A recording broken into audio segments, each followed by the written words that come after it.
नमस्कार। आज का हमारा जो टॉपिक है मेडिकल सर्जिकल का एक इम्पोर्टेंट वाइड टॉपिक है, उसका नाम है मेनिंजाइटिस। तो मेनिंजाइटिस के बारे में हमने, जैसे कि सबको पता ही होता है कि मेनिंजाइटिस क्या है, मतलब जनरल जो हमारा एक पर्सपेक्टिव होता है कि मेनिंजाइटिस में क्या हो सकता है। तो जैसे टर्मिनोलॉजी के बेस पे अगर हम देखें तो आइटिस अगर किसी वर्ड के पीछे लग जाता है तो उसका मतलब हम क्या देखते हैं कि कोई ना कोई क्या है, उसको इन्फ्लामेशन। आइटिस का मतलब क्या है? इन्फ्लामेशन। फिर हमने कहा आगे का वर्ड जो है क्या है? मेनिंजेस। मेनिंजेस क्या होती है? ब्रेन की जो है वो अपनी प्रोटेक्टिव 3 लेयर्स होती है, ठीक है। तो उस लेयर्स का क्या होता है? इन्फ्लामेशन हो जाए किसी में तो वो क्या होगा? मेनिंजाइटिस। Inflammation of meninges. तो हम देखते हैं कि जो मेनिंजेस होती है हमारी, मेनिंजेस कितनी होती है हमारे ब्रेन में? आपका जो ब्रेन है, इम्पोर्टेंट पार्ट जो है आपका वो है ब्रेन। अब इस ब्रेन को क्या किया जा रहा है? कवर किया जा रहा है। कवर करने के लिए क्या चाहिए अपने को? कोई भी चीज़ है उसको क्या करेगी? प्रोटेक्ट करेगी। प्रोटेक्ट करने से क्या होगा कि अंदर जो सामान है वो खराब नहीं हो। इसलिए हमारे ब्रेन भी एक इम्पोर्टेंट चीज़ है। अगर ब्रेन नहीं है तो अपना कुछ काम हो ही नहीं सकता। तो ब्रेन जो है वो क्या होता है? कवर होता है। किससे होता है? 3 लेयर्स होती है उसमें।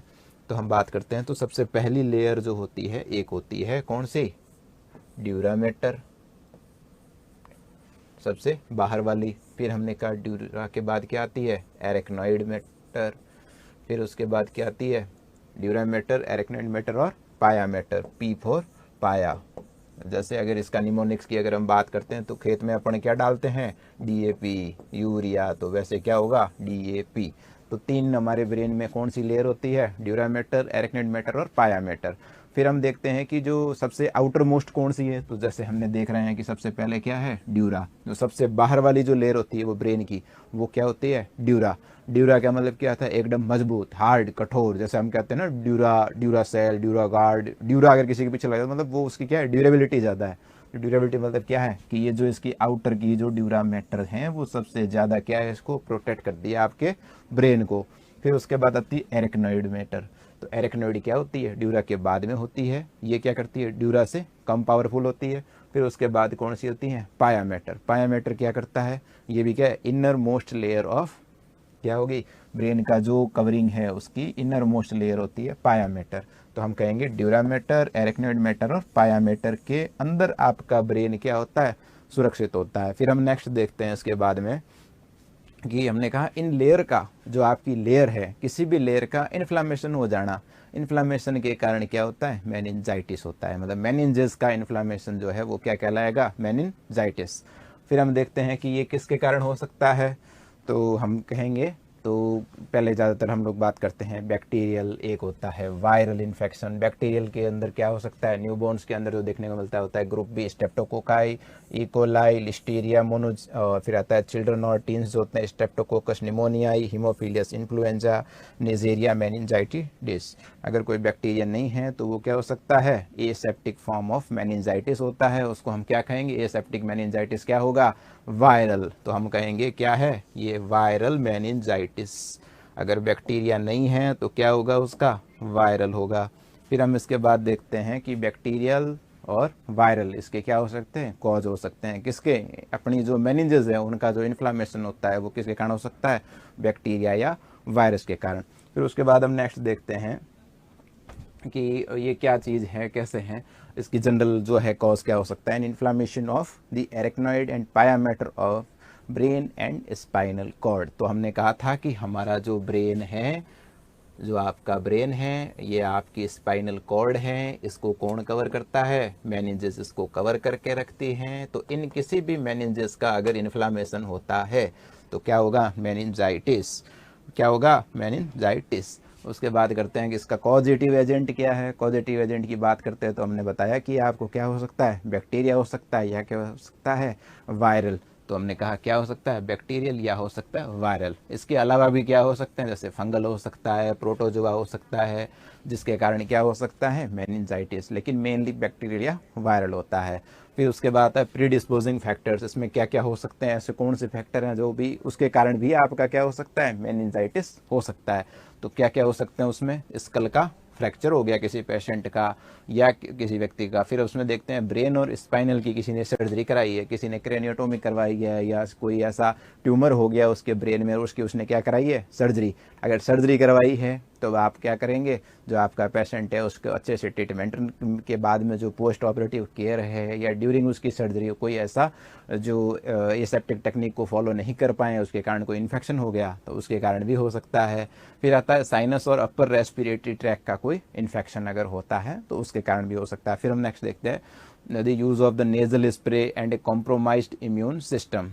नेजल स्प्रे अगर आप यूज़ करते हो तो भी आपको क्या करना है, ध्यान में रखना है कि अगर आपने नेजल स्प्रे जो है उसको क्या किया, नाक में डाला उसके बाद खुला ही रख दिया, उसको कैप वैप नहीं लगाई है आपने, तब भी हो सकता है। या आपने उसको ट्रैवलिंग करते समय उसको ऐसे ही कहीं पे रख दिया, घर में बच्चे हैं खोल के डाल दिए कहीं पर, तो उसके कारण भी ऐसा हो सकता है। और क्या होता है, ऐसे पेशेंट जिसकी क्या है, इम्यूनिटी जो है वो क्या है, कॉम्प्रोमाइज्ड है, मतलब क्या है, ईजी टू ससेप्टिबल, मतलब क्या है, कोई भी इन्फेक्शन और वायरस जो है उसको जल्दी से एडॉप्ट कर ले, ऐसा जो होता है वो क्या होता है, कॉम्प्रोमाइज्ड पेशेंट होते हैं। कौन कौन हो सकते हैं, जैसे किसी ने कोई ट्रांसप्लांट करवाया हो, चाहे हार्ट का हो चाहे किडनी हो, ऐसा कोई ट्रांसप्लांट कराता है तो अपन कहते हैं ना उसमें इम्यूनोसप्रेसिव थेरेपी दी जाती है। तो वो जो पेशेंट है जो क्या करते हैं, इसमें इम्यूनिटी वीक होती है तो ईजिली क्या हो सकता है, उसको क्या मेनिंजाइटिस हो सकता है। फिर आता है कि इसके लिए कि जो इसका डायग्नोसिस जो करते हैं, तो इसके डायग्नोसिस की अगर हम बात करेंगे तो डायग्नोसिस के अंदर आप देखोगे कि जो मेन इंपॉर्टेंट है वो है आपका CSF, सेरिब्रो स्पाइनल फ्लूइड। वो क्या करता है, आपका मेनिंजाइटिस का क्या करता है, एक डायग्नोसिस जो है वो इम्पोर्टेंट डायग्नोसिस। अब आपने जैसे नॉर्मली हम लोग डॉक्टर साहब के पास जाते हैं, वो क्या करते हैं, CBC करवाते हैं, इसके अलावा LFT KFT ये सब हमारे टेस्ट होते हैं। लेकिन इस मेनिंजाइटिस के अंदर जो सबसे इम्पोर्टेंट हमारा डायग्नोसिस अगर पूछे कि प्रायोरिटी किसको देंगे, तो सबसे बढ़िया जो परफेक्ट डायग्नोसिस जो बताएगा वो कौन बताएगा, CSF, सेरिब्रो स्पाइनल फ्लूइड। क्योंकि हमने ये बात कही है कि जो आपका ब्रेन है या स्पाइनल कॉर्ड है उसकी जो मेनिंजेस हैं उसमें इन्फेक्शन हो रहा है तो उसके नियर बाय जो ऑर्गन है वहीं पर सबसे पहले इन्फेक्शन प्रोड्यूस होगा। इसीलिए हम क्या करेंगे, CSF, और CSF कहाँ होता है, मेनिंजेस के अंदर होता है, मेनिंजेस स्पाइनल कॉर्ड, और उसके अंदर क्या होता है, स्पाइनल कॉर्ड के अंदर CSF होता है। फिर हमने कहा कि ये क्या है, डायग्नोसिस। फिर हम देखेंगे कि मेनिंजाइटिस के केस में अगर आपने कोई CSF का सैंपल लिया है, जब आप CSF का सैंपल लेते हैं, जब उसका एनालिसिस करते हैं तो उसमें आपको क्या क्या की फाइंडिंग्स देखने को मिलेगी। तो सबसे पहले की फाइंडिंग्स की अगर बात करते हैं तो CSF कैसा होता है, वो कैसा देखने को मिलेगा, क्लाउडी। कैसा देखने को मिलेगा, क्लाउडी। क्लाउडी मतलब मटमैला सा, या क्या होगा, जो आपका विस्कस फ्लूइड जो होता है वैसा, मतलब एकदम ट्रांसपेरेंट नहीं होगा, ठीक है, कैसा होगा, क्लाउडी होगा। फिर उसके बाद देखोगे कि उसके अंदर आपको क्या देखा बढ़ा हुआ मिलेगा, प्रोटीन। क्या देखने को मिलेगा, प्रोटीन का लेवल बढ़ा हुआ मिलेगा। तो उसके बाद हम देखेंगे नेक्स्ट उसमें क्या और बढ़ा हुआ मिल सकता है, एक मिलेगा WBC, और एक क्या होगा उसके अंदर की फैक्टर अपना इम्पोर्टेंट वो है, ग्लूकोज का लेवल क्या होगा, कम हो जाएगा। तो हमने कहा कि क्या क्या चीज़ें बढ़ रही है, क्या क्या चीज़ें घट रही है। तो अब हम देखते हैं कि जो हमने कहा कि भाई CSF का एनालिसिस जो हमने किया, CSF के अंदर हमने देखा कि CSF कैसा देखने को मिलेगा, वो CSF आपका कैसा देखने को मिलेगा, क्लाउडी। क्लाउडी मतलब क्या होगा, क्लियर नहीं होगा। नॉर्मली कैसा होता है, पानी जैसा, लेकिन इसके केस में क्या होगा, इन्फेक्शन है तो कैसा देखने को मिलेगा, क्लाउडी। क्लाउडी के बाद में हमने कहा कि जब आप इसके क्लाउडी देखी उसके बाद हमने देखा कि इसके अंदर जो प्रोटीन है उसका लेवल क्या होगा, तो प्रोटीन क्या होगा, प्रोटीन का लेवल बढ़ा हुआ मिलेगा, ठीक। उसके बाद हमने कहा कि जब इन्फेक्शन हुआ है तो ऑब्वियसली बात है कौन बढ़ेगा, जब इन्फेक्शन बढ़ता है तो शरीर में सबसे पहले जो फौज जाती है लड़ने के लिए, वो फौज कौन सी होती है, WBC, वाइट ब्लड सेल्स। वो जाके क्या करेगी, अटैक। अटैक किसके ऊपर करेगी, जो आपका इन्फेक्शियस एजेंट है उसको निपटाने का काम करेगी। तो मतलब क्या होगा, WBC का लेवल बढ़ा हुआ मिलेगा, ठीक। उसके बाद हम देखते हैं कि एक इम्पोर्टेंट चीज़ देखने को मिलती है कि ग्लूकोज की जो काउंट है क्या होगा, कम हो जाएगा। अगर पूछा जाता है, कई बार एग्जाम में आया है कि ग्लूकोज का लेवल अगर कम देखने को मिला CSF के अंदर, इसका मतलब क्या हो सकता है, उसको CSF के अंदर कम देखने को मिला, मतलब क्या है, मेनिंजाइटिस, मेनिंजाइटिस, ठीक है। उसके बाद हम नेक्स्ट देखते हैं हमारा कि ये ट्रांसमिशन कैसे होता है। ट्रांसमिशन कहाँ होगा कि सबसे पहले हमने कहा कि ये ऐसे एरिया में होता है जहाँ पॉपुलेशन बहुत डेंस होती है। मतलब क्या है कि बहुत कच्ची बस्ती हो गई, या घर एकदम पास है, या वेंटिलेशन ही नहीं है वहाँ पर, झुग्गी झोंपड़ी है। ऐसे जो एरिया होते हैं वो क्या होंगे, हाई पॉपुलेशन डेंसिटी और in living crowded living area such as college dormitories and prisons. मतलब क्या है, जैसे जेल जो होती है, जेल के अंदर क्या जगह कम होती है, कैदी ज़्यादा होते हैं तो एडजस्ट करते हैं उनको, एक रूम में ज़्यादा लोगों को रखा जाता है जेल के अंदर। वैसे के वैसे कॉलेज की जो डॉर्मेट्री होती है, डॉर्मेट्री का मतलब क्या होता है, होटल्स वगैरह में भी आप लोग देखेंगे कि डॉर्मेट्री देखने को मिलती है। डॉर्मेट्री का मतलब ये, आप गए अपना पलंग जो है वहाँ जाए, सो गए, ओढ़ा बिछाया, उसके बाद आप चल दिए, अगला आया वो ओढ़ा वो सोया फिर उठा, तो मान लो आपसे पहले जो सोया था उसको क्या था, इन्फेक्शन, तो क्या होगा, आपको भी इन्फेक्शन हो सकता है। फिर उसके बाद आता है transmission of meningitis is by the direct contact including droplet spread. मतलब क्या है, ड्रॉपलेट जो होता है उसके थ्रू, जैसे खांसने से, छींकने से क्या हो सकता है, जो आपका पेशेंट है वो क्या कर सकता है, दूसरे जो हेल्दी पर्सन है उसको मेनिंजाइटिस ट्रांसफ़र कर सकता है। मतलब आप किससे मिलने गए, उसने मेनिंजोर से ड्रॉपलेट इन्फेक्शन ट्रांसमिट कर दिया, उसको छींक आई, उसके जो सराउंडिंग थिंग्स हैं वो आपने छुई, तो उसके कारण भी आपको हो सकता है। फिर हम देखते हैं इसके बाद मेनिंजाइटिस में नेक्स्ट क्या क्या इसका असेसमेंट है। असेसमेंट कैसे करेंगे, जो आपका पेशेंट आएगा उसमें एक तो आपको देखने को मिलेगा फीवर, क्या देखने को मिलेगा, फीवर, डॉक्टर साहब मेरे को बुखार आ रहा है। फिर उसने कहा कि मेरे को नक्कल रिजिडिटी, नक्कल रिजिडिटी मतलब क्या होगा, स्टिफनेस देखने को मिलेगी। कहाँ देखने को मिलेगी, नेक के अंदर, ठीक है, तो क्या कहेंगे उसको, नक्कल रिजिडिटी, ठीक है, ये इसका इम्पोर्टेंट है, इस पर तारा बना लो। फिर उसके बाद आता है mild lethargy are the most common sign. तो मोस्ट कॉमन साइन की अगर हम बात करेंगे तो एक देखने को मिलेगा बुखार यानी फीवर, दूसरा उसके बाद नकल रिजिडिटी, तीसरा देखने को मिलेगा लेथार्जी, मतलब क्या होगा, थका थका सा रहेगा। फिर हम बात करते हैं कि उसका जो लेवल होगा, हमने कहा कि ये कहाँ अफेक्ट कर रहा है, मेनिंजाइटिस ब्रेन पे अफेक्ट करेगा, ब्रेन के सराउंडिंग्स में अफेक्ट करेगा, तो उसके कारण क्या होगा, डिटेरियरेशन हो सकता है। कहाँ पर, लेवल ऑफ कॉन्शियसनेस, तो मतलब उसका कॉन्शियसनेस भी डिस्टर्ब हो सकता है। मेनिंजाइटिस भी क्या रिलेटेड है, न्यूरो से रिलेटेड है। तो न्यूरो के जो पेशेंट है उसका हमने कहा था कि असेसमेंट कैसे करते हैं, ग्लासगो कॉमा स्केल GCS, यानी कि इसमें 3 पैरामीटर होते हैं, एक आई, एक वर्बल और एक मोटार। इन सबको असेस करके हम उसका असेस देख करके कॉन्शियसनेस चेक करते हैं। उसके बाद में एक और इम्पोर्टेंट चीज़ है, वो है फोटोफोबिया। फोटोफोबिया का मतलब क्या होता है कि जो आपके पेशेंट साहब है ना, वो क्या करेंगे, इनको लाइट से दिक्कत होगी। लाइट से दिक्कत का मतलब, इसके जो पेशेंट होते हैं उनके वार्ड में तेज़ लाइट है तो उसको क्या होगी, इरिटेशन होगी। नकल रिजिडिटी वाले इसका की फंक्शंस हैं। उसके अलावा आप देखेंगे कि फोटोफोबिया में क्या होता है कि उसको लाइट से, जैसे कि उसको डिम लाइट में रहना पसंद है, तेज़ लाइट के अंदर वो क्या है, उसको इरिटेशन होती है। तो क्या देखने को मिलेगा, फोटोफोबिया, फोबिया यानी डर। फिर आता है साइन ऑफ मेनिंजियल इरिटेशन, मतलब मेनिंजियल इरिटेशन के साइन देखने को मिलेंगे, जिसके अंदर हमने कहा था नकल रिजिडिटी होती है। इसके अलावा सबसे इम्पोर्टेंट एक होता है आपका कर्निंग साइन, एक होता है ब्रुजिन्स्की साइन, ठीक है। तो कर्निंग और ब्रुजिन्स्की साइन के बारे में भी हम देखते हैं, छोटा सा एक ब्रीफ रिव्यू ले लेते हैं कर्निंग और ब्रुजिन्स्की के बारे में।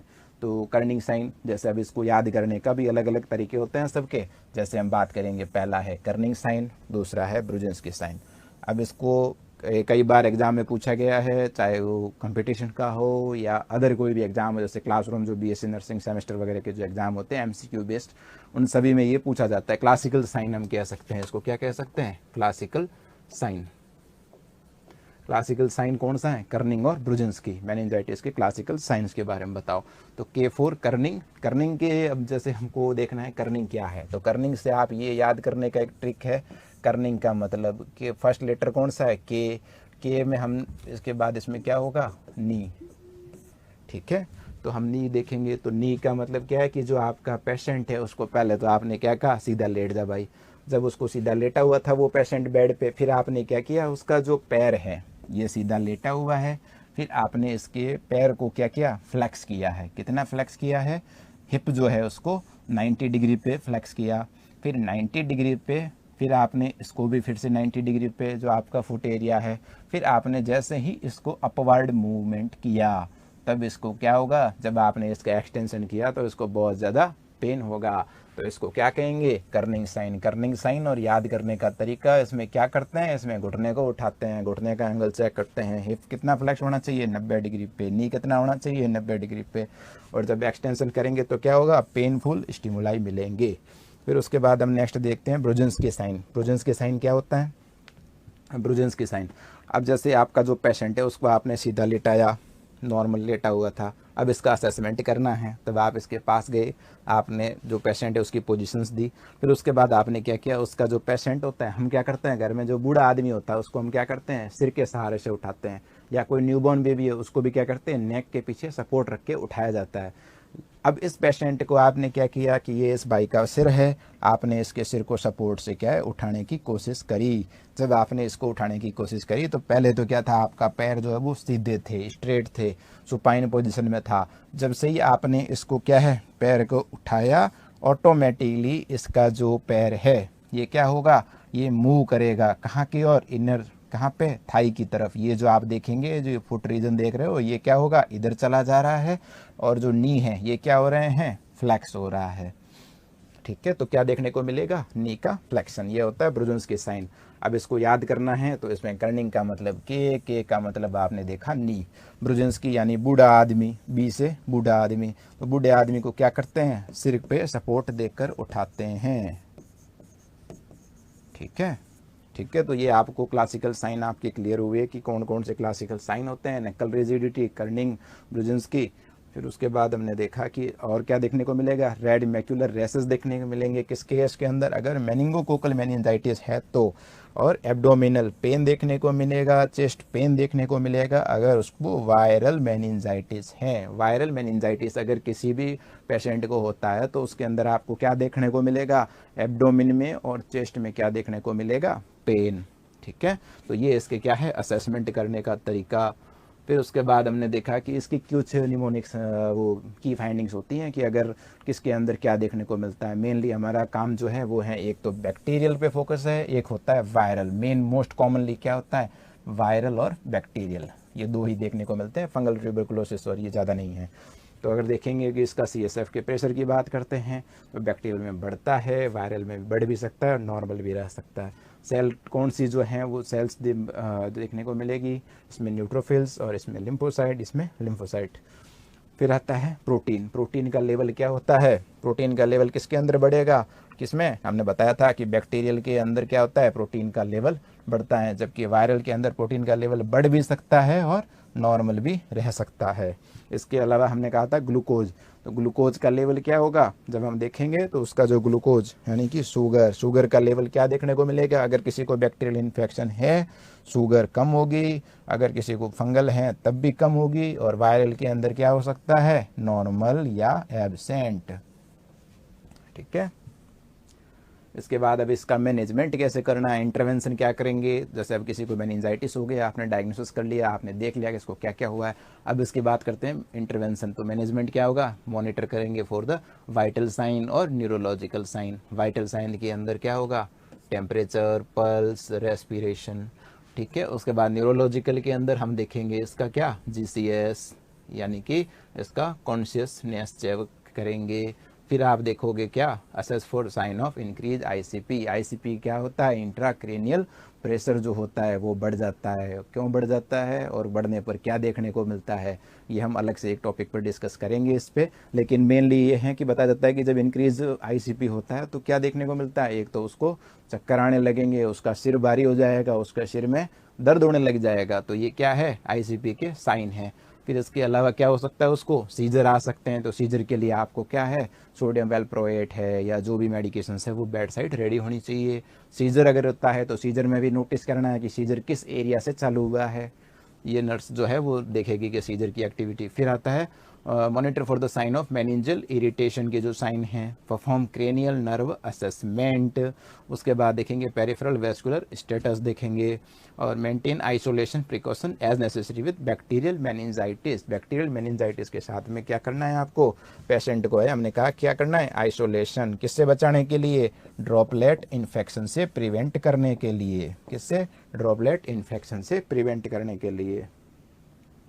उसके अलावा क्या करेंगे, maintain urine and stool precautions with viral meningitis. अगर कोई वायरल मेनिंजाइटिस का केस देखने को मिलता है तो उस केस में आप क्या करोगे, उस पेशेंट का जो यूरिन है या स्टूल है उसको हैंडल विथ केयर, मतलब प्रॉपर तरीके से उस वेस्ट को क्या करना है, डिस्पोज करना है।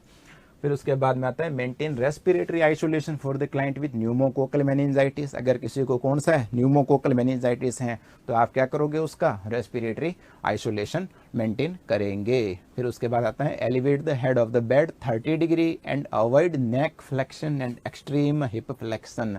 मतलब आपका जो पेशेंट है जो बेड पे अगर लेटा हुआ है तो उसका जो एंगल होगा, क्या होगा, एंगल, वो एंगल कैसा होना चाहिए, बेड का एंगल कितने डिग्री पे होना चाहिए, 30 डिग्री पे। कितना, 30 डिग्री पे मेंटेन करना है आपको। मतलब आपका ये पेशेंट है ये ऐसे लेटेगा 30 डिग्री पे आप, ठीक है। और आपको क्या करना है, नेक का जो फ्लेक्शन है या एक्सट्रीम हिप का फ्लेक्शन जो है उससे आपको प्रिवेंट करना है। किससे, नेक और हिप से प्रिवेंट। फिर आता है prevent stimulation and restrict the visitor. ऐसे जो पेशेंट होते हैं उनसे आपको क्या करना है कि उनके कोई भी अगर ज़्यादा पेशेंट के पास में बाहर के लोग आते हैं, अपने नियम होता है ज़्यादातर लोग सब उसके हालचाल पूछने चले जाते हैं, तो आपको क्या करना है, रिस्ट्रिक्ट करना है, लिमिट करना है विजिटर्स को, ताकि क्या हो, बीमारी स्प्रेड आउट ना हो, किसी दूसरे को क्या हो, मेनिंजाइटिस या वायरस जो है वो ट्रांसफर ना हो।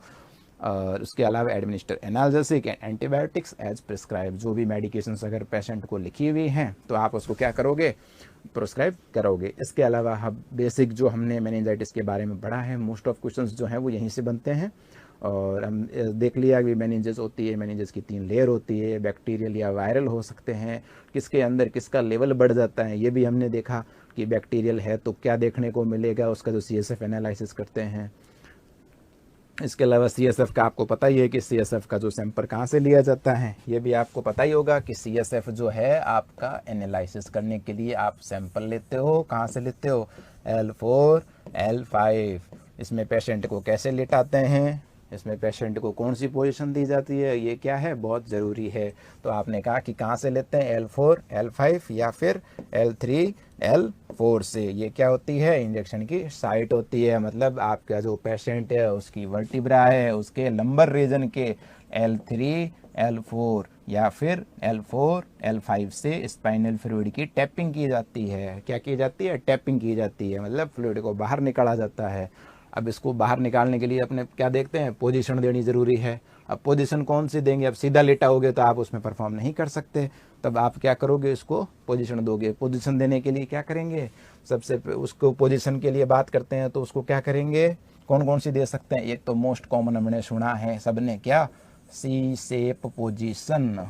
कौन सी, सी शेप की पोजीशन। सी शेप में क्या करते हैं, जो पेशेंट है उसको क्या किया जाता है, हेड और नी को क्या किया जाता है, फ्लेक्स किया जाता है। ठीक है, तो पेशेंट क्या करेगा, जब ऐसे फ्लेक्स करेगा तो क्या होगा, जब आप यहाँ से टैपिंग करना चाहते हो, नीडल जो है वो इजीली क्या होगी, इंसर्ट होगी, और आपका क्या होगा, स्पेसिंग प्रॉपर बनेगी। कहाँ, जो आपका डिस्क के बीच में जो स्पेस होता है वहाँ से। ये तो हो गया सी से पोजीशन। दूसरा, उसको क्या करते हैं, बेड साइड पे ऐसे बिठा दिया जाता है पेशेंट को। फिर क्या करते हैं, उसको बोलते हैं थोड़ा सा हेड फ्लेक्स कर लो। फिर यहाँ से आपने नीडल लगाई, नीडल लगा के यहाँ से स्पेसिमेन कलेक्शन के अंदर आपने क्या किया, वाइल में उसका सैंपल लेके भेज दिया। ये ध्यान रखना है। उसके बाद पेशेंट को, ये तो हो गई प्री, जब आप प्री और ड्यूरिंग जब आप पोजीशन दे रहे थे। उसके बाद आपने सैंपल निकाल दिया, निकालने के बाद आप पेशेंट को क्या करेंगे, उसको बोलेंगे भाई साहब सीधे लेट जाओ, नहीं तो क्या होगा, ज़्यादा इधर उधर घूमोगे, जोर लगाओगे तो CSF का फ्लूइड जो है वो लीकेज हो जाएगा। उसके कारण क्या हो सकता है, ब्रेन का हर्निएशन हो सकता है। ये बेसिक जो चीज़ें हैं जो मेनिंजाइटिस के बारे में आप सभी को पता होनी चाहिए। मिलते हैं नेक्स्ट क्लास में। Thank you so much.